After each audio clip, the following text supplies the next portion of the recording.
and hello everyone. My name is Victoria Cooper. I'm a research associate at the United States Study Centre at the University of Sydney, and I'll be moderating today's discussion alongside my colleague, non-resident senior fellow Bruce Wolpe. Welcome to our webinar event, Georgia Ground Zero of the midterm elections. And before we begin today's proceedings, I'd like to acknowledge the traditional owners of Australia. The University of Sydney stands on the lands of the Gadigal people of the Eora Nation, and I pay my respects to their elders past, present and emerging. I further acknowledge the traditional owners of the country on which you are on and pay my respects to their elders past, present and future. With the US midterm elections for the control of Congress now finally less than a week away, voters in the state of Georgia are facing an important and highly anticipated election. Georgia voters will decide the marquee Senate race between incumbent Democrat Senator Raphael Warnock and Trump-endorsed newcomer Republican Herschel Walker in a race that may well determine which party controls the Senate. At the same time, Georgia has a major gubernatorial race with Republican incumbent Governor Brian Kemp, who spurned Trump's efforts to overturn Joe Biden's victory in Georgia in November 2020, and Democratic superstar Stacey Abrams in the race. With important election integrity issues at stake, races like these are more consequential than ever. So to discuss these issues, we are joined today by Professor Alan Abramowitz, who is the Alben Barkley Emeritus Professor of Political Science at Emory. Professor Abramowitz is an expert and frequent commentator on national politics, polling and elections. His expertise includes election forecasting models, party realignment in the United States, congressional elections and their effects on campaigns on the electorate, all of which makes him perfectly positioned to participate in this particularly timely discussion and this conversation to be all the more special. And also here on this call today is non-resident senior fellow Bruce Wolpe. Bruce is a regular commentator on US politics across various media platforms in Australia and is the author of books on the congressional system in America. In recent years, Bruce has worked with the Democrats in Congress during Barack Obama's first term, as well as on the staff of Prime Minister Julia Gillard, and also served as her chief of staff. So Bruce, let me hand over to you to kick off our discussion. Victoria, thank you so much. Alan, we are just honored and delighted that you are here. We wanted to do that you're live from Atlanta, and we know that Georgia is ground zero in the midterms. As Georgia goes, probably so goes the nation. The Senate may well be decided by the race that's unfolding in Georgia. And so we'd like to just start with your overview of the races in Georgia. You have governor, senator, secretary of state.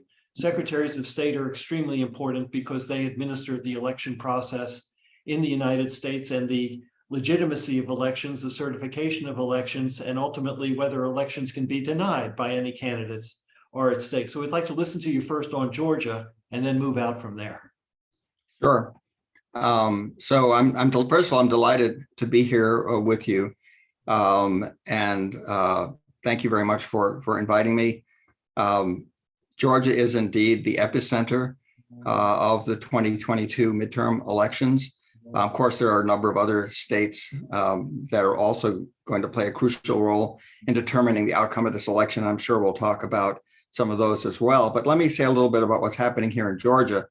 We have two very high-profile races that you mentioned. One, of course, is the Senate election, in which we have the incumbent Raphael Warnock, who was just elected 2 years ago, but who has to run again because he was elected in a special election. So he has only 2 years as opposed to the normal 6-year term. And so he's running again this year, and he's opposed by Herschel Walker, who was kind of pushed into the race by Donald Trump. Herschel Walker, of course, is something of a celebrity in Georgia, though he's quite well known even before he entered the race because of his exploits as a football player. He was a star player at the University of Georgia back in the 1980s, won the Heisman Trophy, then played professional football for a number of years. And kind of that's where he really became close to Donald Trump, who actually owned one of the teams that he played on. And so we got that race. Walker is a very unusual candidate for the US Senate in that he has never run for any elected office previously, never held any office previously. And, you know, we've seen that he has a lot of personal baggage that has emerged during the course of the campaign. Then we have the governor's race between the incumbent Brian Kemp and Stacey Abrams, and this is a rematch. 4 years ago, Brian Kemp narrowly defeated Stacey Abrams. At that time, Kemp was the Secretary of State, and it was an open seat, and it was a midterm election with an unpopular Republican in the White House, Donald Trump. And I think Abrams surprised a lot of people by running a stronger race as she did. There were a number of complaints about the way Brian Kemp conducted the election in his role as Secretary of State, which he continued to hold even as the campaign unfolded. Even as he was running for governor, he was still the Secretary of State, the official in charge of running elections in the state, which is obviously a kind of a built-in conflict of interest. Nevertheless, Abrams did very well, and so this year we have the rematch between those two, which everyone's been looking forward to. But in this case, we have a Democrat in the White House, and Kemp's running out as the incumbent governor against Stacey Abrams.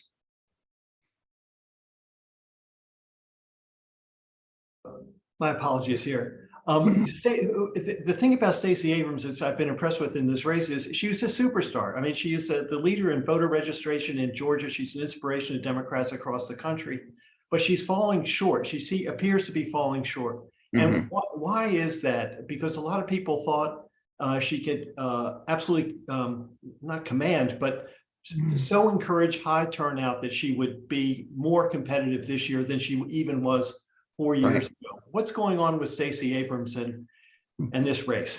Well, that's a question that's been asked by a lot of political observers. I think the first thing to observe is that we do expect the voter turnout to again be very high this year in Georgia and even across the rest of the country as well, high for a midterm US election, that is. I think the difference here is less about Stacey Abrams herself and about the campaign she's running, and more about the changing circumstances.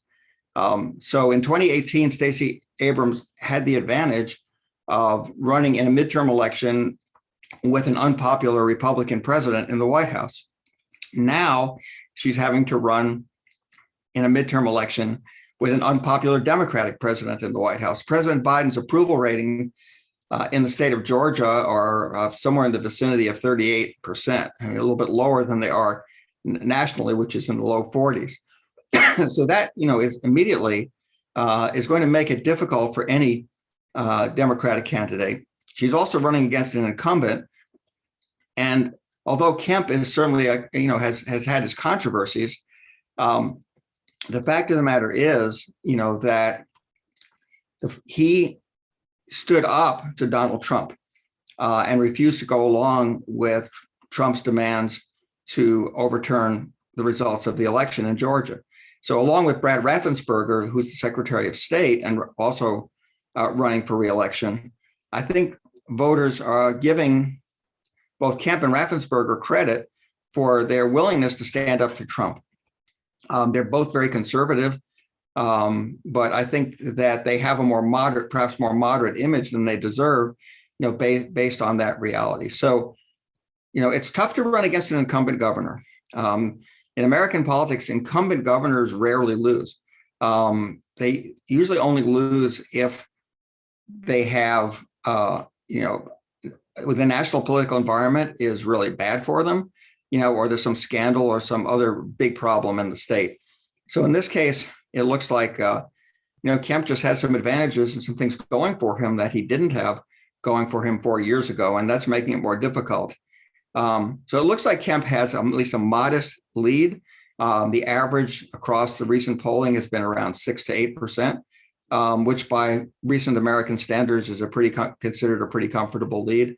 Whereas the Senate race appears to be neck and neck. Another thing to consider is that here in Georgia, you have to get 50% of the vote in order to win, which is different from just about every place else in the country. In the rest of the country, the candidate who finishes first wins the election, whether you get 50% or not in a general election.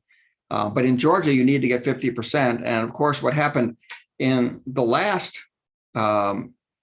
election in Georgia in 2020 was that the two Senate incumbents who were running in that election for the two Republican incumbents both fell short of 50%. Both finished slightly ahead of their Democratic challengers, but fell short of 50%. So we ended up having two runoffs. The Democratic challengers, including Warnock and Ossoff, won both of those runoff elections, which were held in early January, actually January 5th, one day before the insurrection. And that was the key to Democrats winning control of the Senate. I mean, the Democrats had to win both of those runoff elections to gain control of the Senate. And now here we are 2 years later, and Ossoff was elected to a full 6-year term, but Warnock has to run again. Again, he's in a neck and neck race with his Republican. In this case, he's the incumbent and running against the Republican challenger.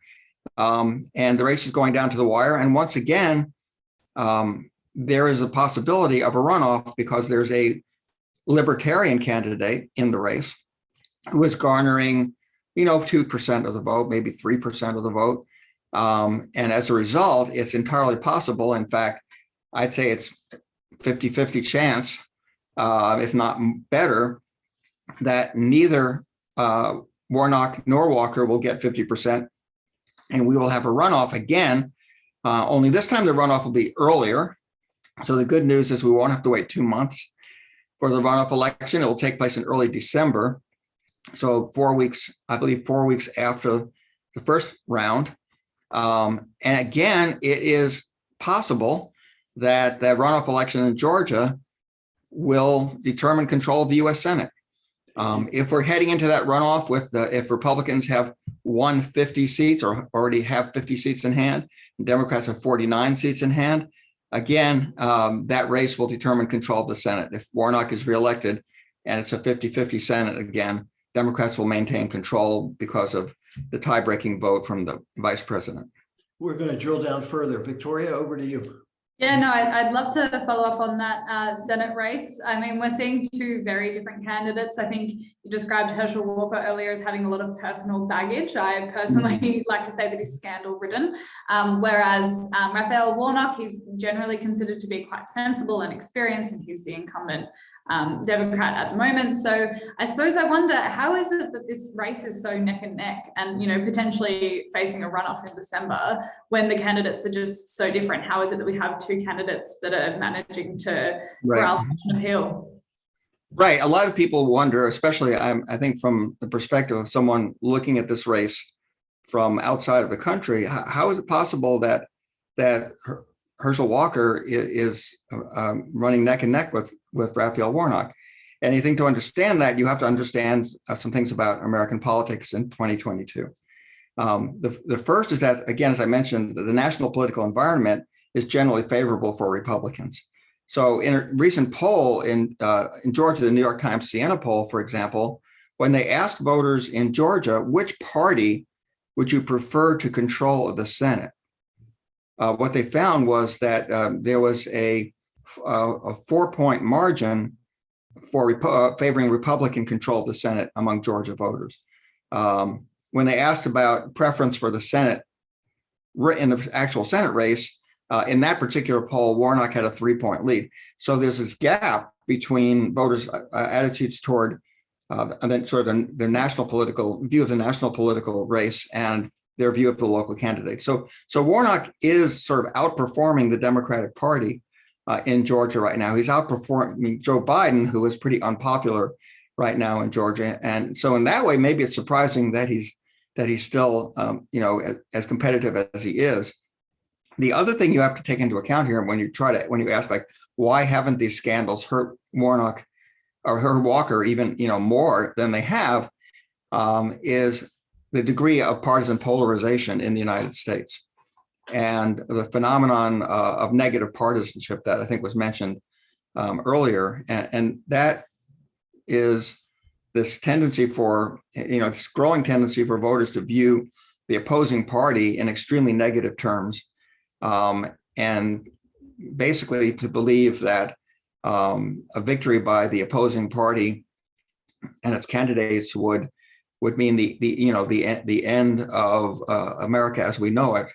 And you see this in the ads, certainly in the Republican ads. There's a demonization of the opposition party and its candidates and its leaders. We see it on both sides, but we particularly see it, I think, coming from the Republican side. And the message to Republican voters in the state and across the country really is, that a vote for the opposing party is simply unacceptable. If you may not be happy with our candidate, but you've got to just put aside your concerns and remember that what matters here is which party is going to control the U.S. Senate for the next 2 years. That's really what's at stake here. And I think that's why we see that not only in this race, but in some of the other races in the swing states, especially, that we have these very tight races, even though some of the Republican candidates are quite flawed. Yeah, absolutely. And I think one of the reasons I find Georgia such a compelling example as well is because of the Election Integrity Act that passed last year. So not only is it a good example of tight races, but also of a state where voter turnout is also being watched incredibly closely. And I think already the level of early voting is surpassing 2018 levels. So, just in spite of these laws, we're seeing a huge amount of turnout. But I suppose I wonder, how does legislation like this affect turnout? How does it affect the process of voting? And is it going to end up impacting the outcome of the midterms in Georgia? That's a great question. Certainly, of course, there were a lot of complaints from Democrats, and there were lawsuits filed to try to block some of the provisions of this law, which clearly is aimed at placing obstacles in the way of voting for at least certain kinds of voters, particularly minority voters and voters in big urban centers. So some of the provisions included essentially eliminating the use of drop boxes. I mean, they're still technically available, but they're in areas that they're really not very available to most people. Shortening the number of days of early voting, making absentee voting more difficult. For example, now, if you want to cast an absentee ballot, you can't just go online and request an absentee ballot. You actually have to print out an application for an absentee ballot, fill it out, and then mail it in order to obtain your absentee ballot, which is obviously much more difficult and requires that you have access to a printer, which obviously many people don't. So what we're seeing here is, as a result of this law, and there are other provisions as well that are controversial, like prohibiting people from giving out free water to people standing in line, that got a lot of attention. I think the main impact that the law is having, however, is not so much to change the overall turnout, but to change the method of voting. And what we're seeing here is that there's been a marked decrease in the use of absentee voting and a marked increase in early in-person voting. And overall, when you combine them, however, we're seeing record turnout in the early voting. So as best as we can tell, the law has not really had the effect of reducing voter turnout. That's not to say that wasn't the intention of those who drew it up, but I think due to the extensive mobilization effort that's taking place, and due in part, I think, just to a reaction from a lot of Georgia voters who believe that if someone's trying to stop me from voting, I'm going to redouble my efforts to vote. I think that's something that we see here, especially in the state that was the birthplace of the civil rights and voting rights movement in the United States, that particularly among African-American voters, there's just a very strong motivation to turn out and vote and not to let any of these obstacles that are being thrown in their path, prevent them from getting to the polls. And so far, the early turnout suggests that we're going to have a very, very high turnout in the end. And that's one of the things that's sort of a kind of unknown here. That's introducing some uncertainty. We know what the polls say. They say that Brian Kemp should win by a pretty comfortable margin. They say that the Senate race is going to be neck and neck and might very well go to a runoff. but we're not really sure how this extraordinarily high turnout might impact that, and whether the polls are accurately reflecting the very high level of turnout and the relative rates of turnout that we're seeing among different groups within the electorate. Just one more question on this. My instinct is when I see very high turnout that actually will benefit, that it will reflect higher Black voting, higher voting of other people of color, and therefore a more Democratic skew to the higher turnout. Do you think that is ultimately what it's going to be? And in fact, the polls may show a closer race than the actual results will. Yeah, I think that's possible. On the other hand, one thing we already see in the early voting is that it's disproportionately older voters who are turning out to vote in the early voting. Right. And the younger voters who tend to skew Democratic are not turning out in as large numbers. Traditionally, younger voters tended to wait to vote until election day and voted in a lower rate overall. Democrats need a strong turnout from younger voters. That they need a strong turnout from African American voters. They seem to be getting that so far. So it's sort of hard to say. And we know that in the last couple of elections, that Republican voters have tended to wait to vote on election day. So the fact that we may be seeing the early vote skewing Democratic, which is what some analysts are projecting just based on demographics and what we know about what primary people voted and things like that. That doesn't necessarily mean that the electorate's going to favor Democrats in the end. We have to wait and see, what the election day turnout looks like. In the end, I think we're going to see a very strong turnout coming from both supporters of both parties, and it's not clear, whether one side or the other will benefit from that high turnout. And just another important demographic: women voters. Just given everything at Victoria and you discussed on Herschel Walker and his life, and the abortion ruling from the Supreme Court. Yes. And how are women? Where will they land predominantly in this race? Well, there's a pretty significant gender gap here in Georgia and in most other parts of the country. The polling shows that women are much more likely to vote for Democratic candidates than men overall. The gender gap is maybe larger this year than it has been in other recent elections, in part because of the reaction to the Dobbs decision. And in the early voting, in fact, women have made up a disproportionate share of the early voters, something like 54%, 55% of the early voters, whereas women make up about 52% of the registered voters in the state.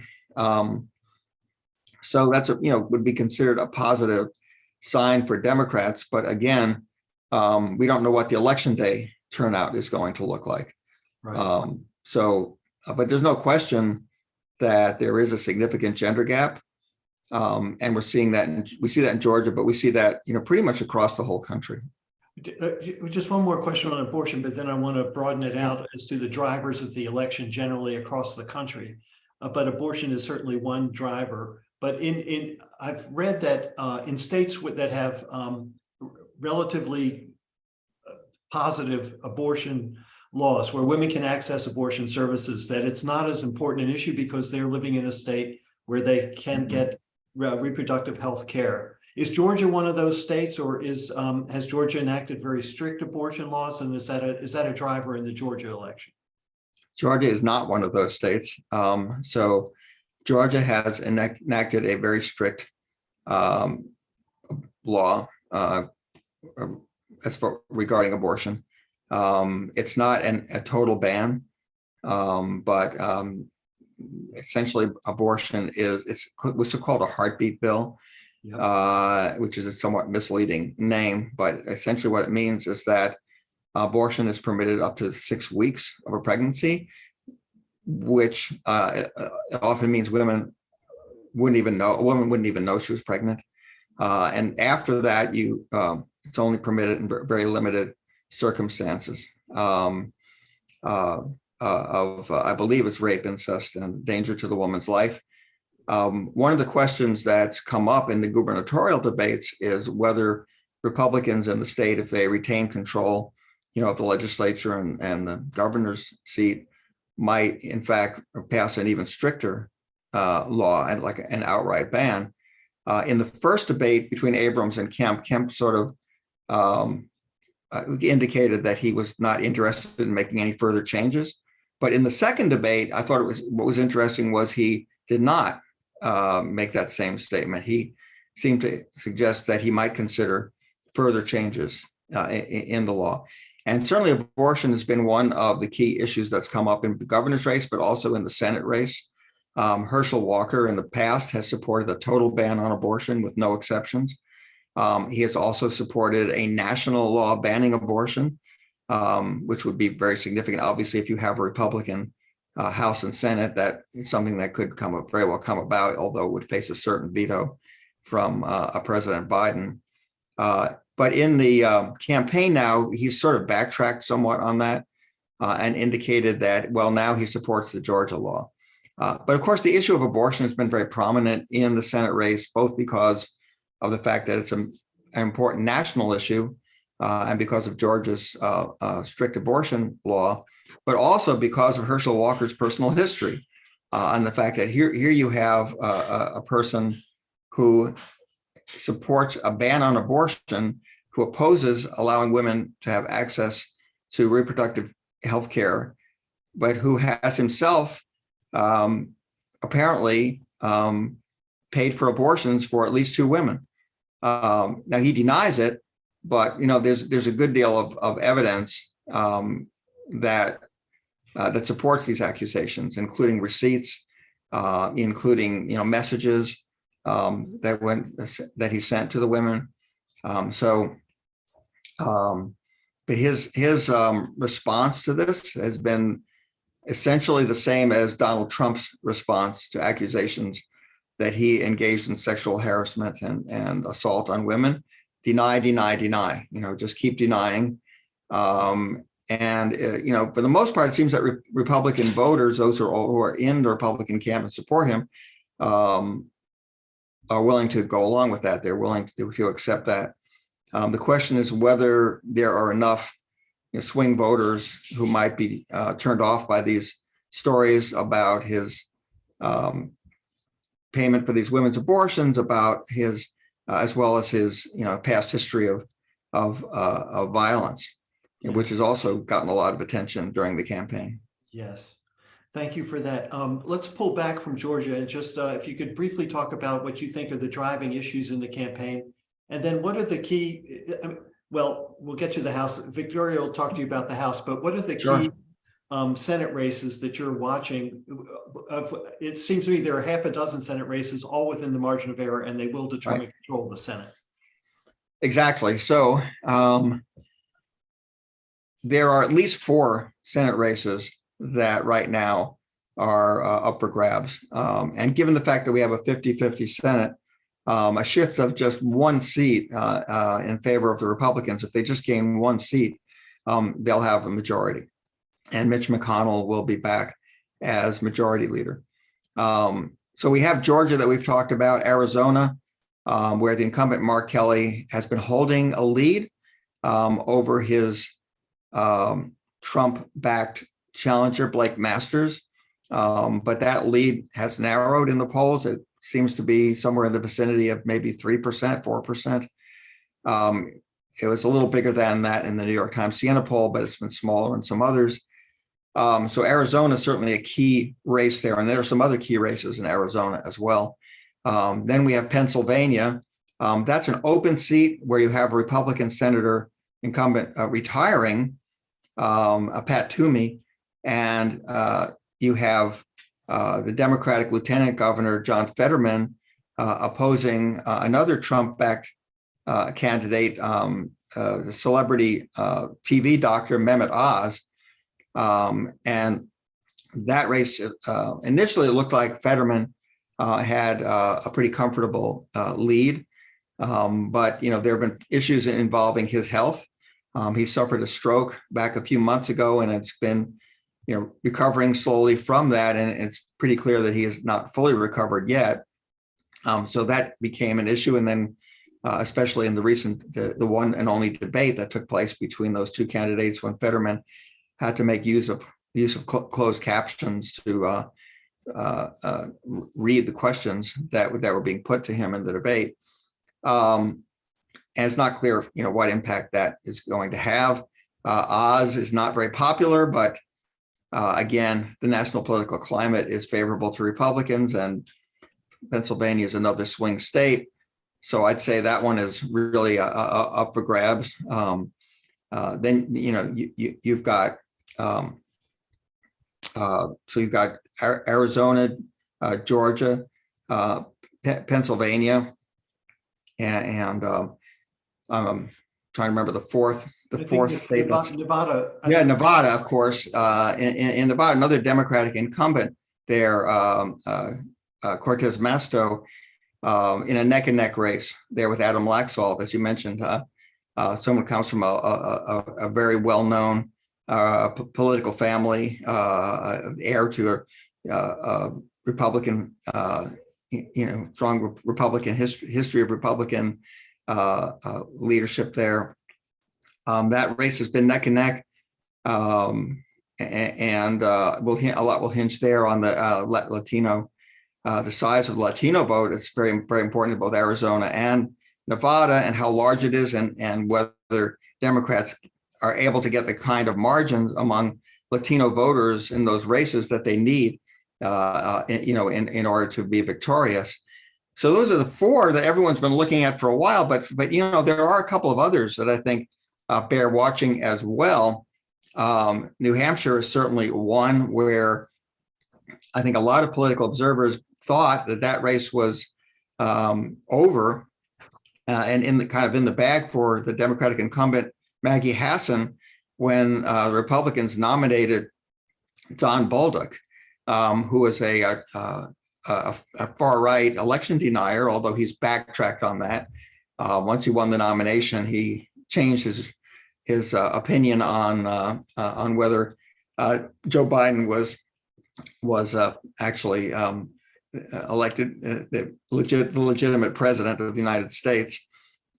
But it appears, from the recent polling there that that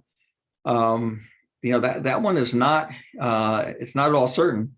We have to watch that one very closely. I think Hassan is probably still seen as at least a slight favorite, but it's going to be fairly close, in all likelihood. We have North Carolina, which is another state where you have a Republican incumbent who's retiring, and there you have again a fairly close race. The Republicans certainly favored there. The Republican Bud it has led in most of the polls, but the margin is pretty close. So yeah, there's some potential upsets, but I think in general, I still think that it's going to come down to those four races, to Nevada, Arizona, Pennsylvania, and Georgia. And if Democrats win three of them, in all likelihood, they'll come out of this with 50 seats. Yeah. If they win all four, they'll come out with 51, which would be a net gain of one, which would be a great relief to a lot of Democrats, because it would mean they wouldn't have to depend on Joe Manchin's vote to pass that legislation in the Senate. So that's one possibility. But if Democrats only win two of those four races, that would give Republicans 51 seats. And I think anything's possible there, from a Republican sweep of all four races to a Democratic sweep of all four races.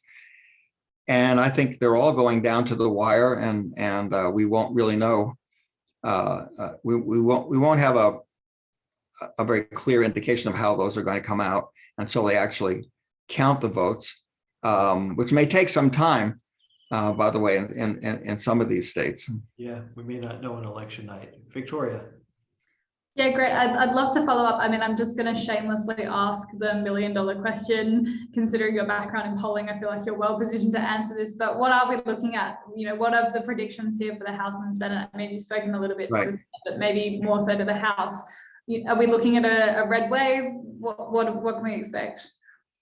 For the Senate, as I think I've already indicated, I think that it's a toss-up as far as which party will control the Senate. And I've been saying that for months. So I have a forecasting model for the midterm elections that relies on, it's very simple. It has two predictors. One is the generic ballot, which right now is showing a Republican lead of 1 point on average if you go by the 538 average and the 538 website.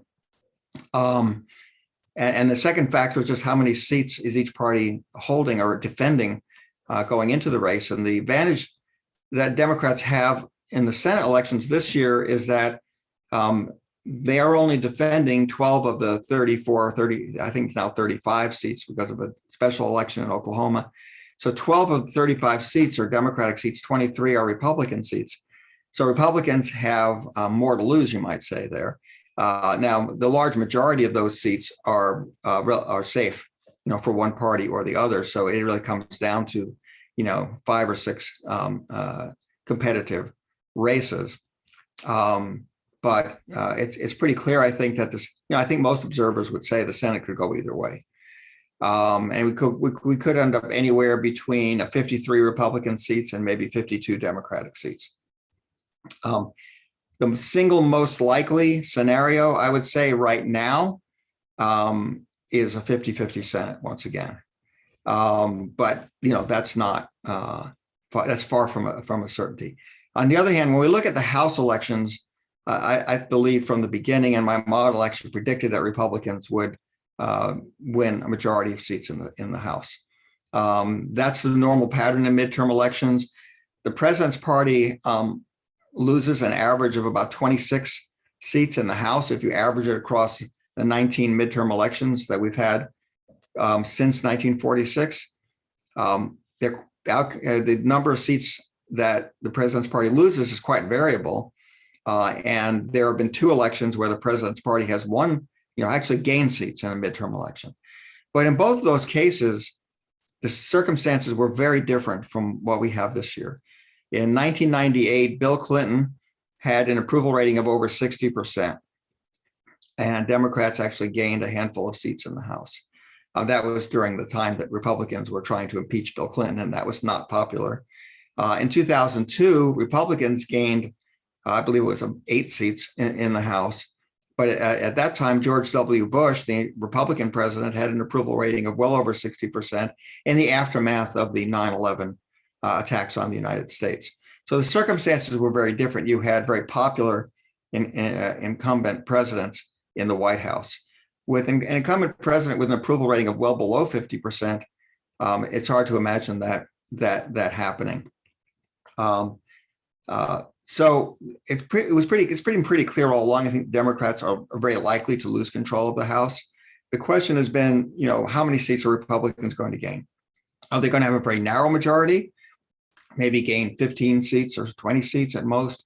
Or are they going to have a bigger majority if they can pick up 30 to 40 seats? And I think most of the indicators suggest that the gains are going to be more in the, in the lower end of that range than in the higher end, but I wouldn't rule out a larger Republican pickup. The reason for thinking that the Republican gains might be more limited are, first of all, that the Democrats had such a narrow majority going into the election. So there aren't a lot of Democratic seats out there that are in Republican territory, I'd say. In some of these previous midterm elections, like 1994, when the Democrats lost over 50 seats in the House, 2010, when they lost over 60 seats in the House, you had a lot of Democrats holding seats in districts that typically voted Republican for president. That's not the case now. There are actually only 7 well, this is before redistricting, so it may be a little bit different since redistricting, but there were only 7 Democrats elected in districts carried by Donald Trump, and only 9 Republicans elected in districts carried by Joe Biden in 2020. So there just aren't as many Democratic seats available for Republicans to pick up. But there are some, certainly there are some that are both in districts that Trump won and others in districts that Biden may have won narrowly, that could flip. And it's looking more and more like Republicans are very likely to have a majority in the House. The size of that majority is going to matter, though, because if it's a very narrow majority, I think a Speaker, Kevin McCarthy, is going to have a very difficult time keeping control of that caucus. He may have a difficult time in any event, given the pressure he's going to be under from the far right within the caucus, which is very influential, to carry out all sorts of, investigations of Democrats and even potentially to try to impeach high-ranking Democratic officials, including perhaps President Biden. But the smaller the majority, the more difficult McCarthy's task is going to be there.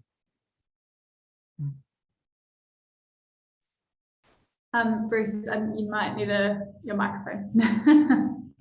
Okay. Under these 2 scenarios, let's talk about President Biden for a moment. Let's concede that the House will go Republican. So what's the difference between a Republican House and a Democratic Senate and a Republican House and a Republican Senate as far as Biden and his last 2 years of the first term? Well, it's an enormous difference. Republican House is going to be trouble.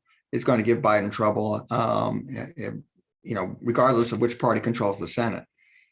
But control of the Senate matters even more because it's the Senate alone that has the responsibility for, confirming presidential appointments, both of executive branch officials and judicial nominations. So if we have a Republican Senate, I think it's going to be very difficult, if not impossible, for President Biden to get any of his judicial nominations through. We know what happened last time Republicans controlled the Senate and there was a Democrat in the White House under Barack Obama. The Republicans basically just, for the last couple of years of his presidency, just put a block on judicial nominations, including, of course, the Supreme Court nomination when that became vacant. I think we can expect the same thing again. And there may even be an effort to block some of Biden's appointments within the executive branch as well, the ones that are subject to Senate confirmation. So it's going to make life very, very difficult for Biden. If the Democrats still control the Senate, Biden will at least have the ability to get his judicial nominations through. And he's been very successful in doing that so far. That's one area where Biden has had quite a good track record. He has nominated and the Senate has confirmed a substantial number of federal judges. Only one Supreme Court justice, of course, Ketanji Brown Jackson, but quite a lot of district court judges and circuit court judges. And those appointments matter a great deal. And so, it would be a really big deal if Republicans took control of the Senate. If they, take control of both the House and Senate. I think what'll be interesting to see will be how Biden chooses to, run against the Republican Congress. We've seen this before when we've had a Democratic president and a Republican-controlled Congress, and that Republican-controlled Congress blocks, every possible policy proposal put forth by the president and blocks nominations of judges and executive branch officials and carries out all sorts of investigations, including perhaps trying to impeach executive branch officials and the president. It can actually work to the benefit of the president. Bill Clinton, I think, benefited a great deal from having a Republican Congress, and particularly from having Newt Gingrich in charge of that Republican Congress. And he was able to, run against Gingrich and the Republican Congress and easily win re-election in 1996. Barack Obama won re-election in 2012, even with having a Republican House. Democrats did still control the Senate at that point. So in some ways, a Republican Congress, or at least a Republican House, could work to the advantage of President Biden if he's running, for a second term in 2024. But I think overall, Democrats would much rather not have to deal with that situation. Yeah, that is my last question. I'm going to save the Trump questions for last, okay? But Sure. the question I want to ask is, will Biden be weaker if the Republicans control both the House and the Senate, and therefore will that have an effect on his judgment as to whether he should run again in 2020? I think the answer is not necessarily. In fact, as I mentioned, having a Republican Congress can actually work to the advantage of a Democratic president. We saw that with Clinton. I was going to go back even further into history. Of course, Harry Truman famously, won re-election in 1948 by running against the do-nothing Republican Congress that was elected in the 1946 midterm election. Mm-hmm. So, having a Republican-controlled Congress there can actually serve as, give a Democratic president an issue that can work to his advantage. Okay. It depends on how he plays it. Obviously, it depends on other things as well. What happens to the economy between now and 2024? Is the economy going to go into recession? For how long? What kind will we have? Will it recover in time for the presidential election? What will happen to inflation? There are a lot of unknowns, and those will all play an important role. And then we have something else going on right now that I think is very troublesome, and that is the potential for a substantial number of Republican election deniers to win office in the midterm election this year. We have Republican election deniers, those who refuse to accept the results of the 2020 election, who are, going along with Trump's lie about Biden stealing the election from him, running for key offices in a number of states, including governors and secretaries of state. You mentioned the Secretary of State is the official in charge of running elections in most states. We have Republican election deniers running for Secretary of State right now in Arizona, in Michigan, and in Pennsylvania. The governor appoints the Secretary of State, and Mastriano, who's the Republican candidate for governor there, is a far right candidate who's an election denier, and he would get to appoint a Secretary of State who might refuse to accept the results of the 2024 election. So there's a lot to be worried about there. As far as, how will the outcome of the midterm elections this year, if some of these election deniers lose their races, will they accept the results is one question. Some of them have, already indicated that they might not. And then the question is, if they are elected, what will happen in 2024? Could we see a situation where if Joe Biden, wins some of these swing states very narrowly again, where Republicans in charge might refuse to accept the results? Right. Victoria. Yeah, great. I want to continue on this conversation with Trump, but I'm very happy to hog all the questions. But if those who are joining us today have any questions, please use the chat function to ask them, and I'll make sure that we have time to pose those questions to Alan. But, let's turn to Trump. I mean, we keep hearing that 2022 is not necessarily a referendum on the president this time round, but maybe a precursor to 2024. And even in the primary elections, we saw that Georgia was maybe one of those states that made Trump not look so good. Governor Kemp, succeeded. Raffensperger also succeeded. And it was one of those occasions where people started thinking maybe Trump doesn't have such a hold anymore. But I guess my question to you is, how big is Trump's base in Georgia? And, do you think he might declare a presidential campaign after the midterms this year? Well, Trump has given every indication so far that he plans to run again. He hasn't officially announced, of course, but he's talked a great deal about running again. I think he sees another presidential campaign as a way not only to potentially get back in the White House, but a way to perhaps avoid or delay potential prosecution or some of the cases that he's facing right now, both in the investigation of the January 6th insurrection, but also some of the other issues. The documents that were taken to Mar-a-Lago. All these things. So I think we have to assume that he is going to run. We don't know for sure. If he does run, I think there's a good chance that he will win the Republican nomination. The polling suggests that he would be a pretty strong favorite against any of the potential opponents, even if they choose to run against him.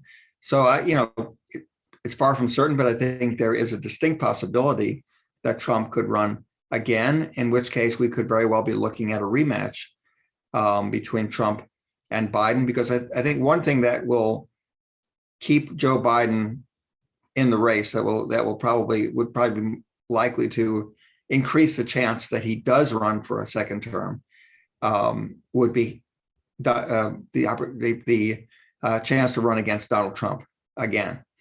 And I think Biden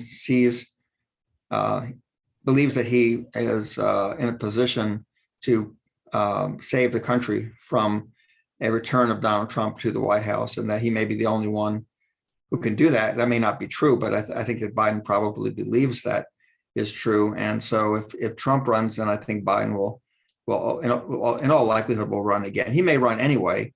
And obviously, his health is an unknown as well. I mean, he is almost 80 years old. And there's always a possibility that he could have some serious health issues and challenges that might prevent him from running. And the same thing is true of Trump. So, there are a lot of unknowns here, but I think a Trump-Biden rematch is a distinct possibility in 2024. I want to just on the Senate outcome and Trump's thinking and decision. It seems to me if the Republicans take the Senate, that means the Trump candidates won in very close races and would vindicate Trump's intervention in the primaries and so on. But if the Democrats hold the Senate, that means that Trump's strategy lost, that he lost. And does that weaken Trump as the Republican nominee in a campaign to be Republican nominee? It could. There's no question that Trump played an unusually high, profile, maintained an unusually high profile in the 2022 primaries. Endorsing candidates in a large number of Senate races, of some governor's races, House races. So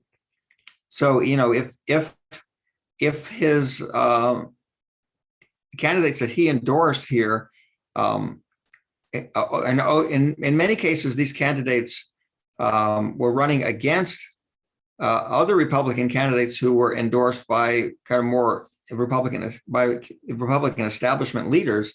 For example, in Arizona, where both the candidates for governor and senator won primaries over establishment candidates. And likewise in Pennsylvania, where Mehmet Oz was endorsed by Trump late and and won that primary over kind of a more conventional Republican candidate. So if those Trump-endorsed candidates lose most of their races, and if that in fact costs Republicans control of the Senate, which is a distinct possibility, because if Walker and Oz and Masters all lose, then it's going to be very difficult for Republicans to win control of the Senate. It means that Democrats probably are going to maintain control of the Senate, and if that happens, I do think it will embolden other Republican leaders to stand up to Trump in 2024. We've seen that can be a successful strategy. In Georgia, we saw, and Brian Kemp and Brad Raffensperger stood up to Trump, but they were able to survive because even though they were standing up to Trump, they supported many of his policies. They ran as staunch conservatives, so that allowed them to keep the support of a large part of the Republican base, except for the most ardent Trump loyalists. And so that's a strategy that may appeal to more Republican candidates and leaders in 2024 if these Trump-backed candidates take the party down and cost them an election that they should have won. We just have a few minutes before Victoria will close us out, and I just want to go to your profession as a professional pollster. And you live, breathe, eat polls daily. And there's been a lot of discussion on polling this year and whether there are a whole bunch of new Republican-oriented polls and they get factored into averages and so forth. And so but what's your sense of the health and accuracy of the polling profession in 2022? I'm troubled by what's going on in that field right now. Overall, there aren't as many polls being conducted in these key races, and there certainly aren't as many mainstream or reputable media polls being conducted. And the void is being filled by some polls that I think are of kind of questionable validity, polls that seem to have a clear partisan or ideological axe to grind. So when we look at, and they're sort of what I call it flooding the zone. I mean, if you look at the number of polls conducted in some of these key states, like in Georgia, in Pennsylvania, in Arizona, in Nevada, and some other states over the past 3 or 4 weeks, a disproportionate number of them are being put out by polling organizations like Trafalgar, by Insider Advantage, Coefficient, whatever that is. And a lot of these are online polls, and they're reputable online polls. But it concerns me when I see that, first of all, they're doing these snap one day polls, which means they're just sort of mass robo-dialing thousands and thousands of numbers, or sending out thousands and thousands of text messages to get their get their results that quickly. And then when you look at some of the what I call the internals, like if you look at the breakdowns of the support for candidates across different demographic groups, you find some things that are highly questionable. So in some of these recent polls in Georgia, for example, conducted by Insider Advantage and Trafalgar, for example, generally show Walker, for example, doing better than in other polls. You find that the main reason for that is they're showing that the Republican candidate is winning 20% to 25% of the Black vote, according to these polls. And that's very important in Georgia, where African Americans make up about 30% of the electorate. So to me, that just raises questions about the methodology that's being used here and about, how to interpret those polls. Well, the true test will come a week from now. And we'll see, Georgia's not the only state where there's some dubious polling going on, in my opinion, but we'll be able to kind of grade the polls based on their actual performance in a little over a week. Well, which is why we want to listen to you. Victoria, over to you. And thank you so much, Alan. Sure. Yeah, thank you very much. And, it's been great to have you on. Recently polled Australian audiences, and 75% said that the US midterms were either very or somewhat important to them. So, Australians are clearly watching this election, and are probably also living, eating and breathing these polls coming out, trying to predict what's going to happen this time next week. So thank you so much for sharing your insights and your expertise. And I know I've personally very much benefited from, all of your insights today. I've got reams and reams of notes surrounding me now, and I'll be watching these elections very closely, as I'm sure our audience will this time next week. But Alan, thank you very much for joining us, and Bruce, thank you as well. And for those joining us at home today, make sure to watch and keep an eye on all the content that the USSC will be putting out in terms of the midterms as we roll around to them next week, including more of our public opinion polling. But until the next webinar, have a very good day, and thanks very much for joining us. Thank you very much. Thank you.